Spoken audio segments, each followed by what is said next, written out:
യുവതിയെ വീട്ടിലേക്ക് വിളിച്ചു വരുത്തി ലൈംഗികാതിക്രമം നടത്തിയ സംഭവത്തിൽ കെപിസിസി അംഗവും താമരശ്ശേരി ഗ്രാമപഞ്ചായത്ത് മുൻ പ്രസിഡന്റുമായ എ അരവിന്ദൻ ഒളിവിലായിട്ട് ഒരാഴ്ച പിന്നിടുന്നു.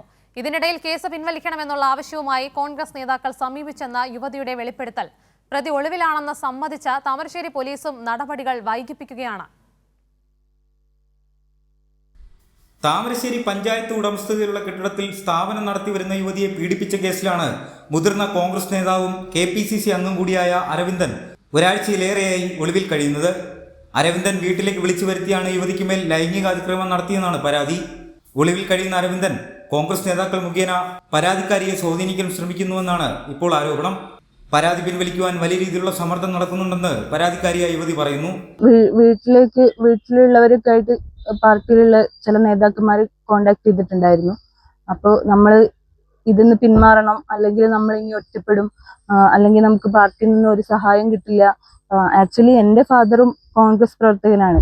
പക്ഷെ നമ്മൾക്ക് ഭയങ്കര കോംപ്രമൈസ് ചെയ്യണം, അങ്ങനത്തെ രീതിയിലാണ് അവർ പറയുന്നത്. ഭയങ്കര പ്രഷറാണ്.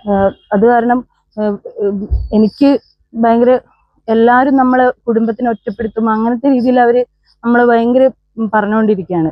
അരവിന്ദൻ ഒളിവിൽ കഴിയുകയാണെന്നും മുൻകൂർ ജാമ്യത്തിനായി ഇതുവരെയും ശ്രമിച്ചിട്ടില്ലെന്നും താമരശ്ശേരി പോലീസ് പ്രതികരിച്ചു. എന്തായാലും നിലവിൽ നമ്മുടെ അടുത്ത് റിപ്പോർട്ട് ചോദിച്ചിട്ടില്ല. എന്തായാലും ഉണ്ടാവാൻ സാധ്യതയുണ്ട്. ഒളിവിലാണ്, കേസില്ല, അന്വേഷിച്ചിട്ട് കിട്ടിയിട്ടില്ല.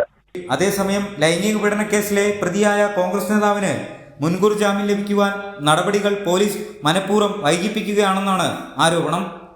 കൈരളി ന്യൂസ്, കോഴിക്കോട്.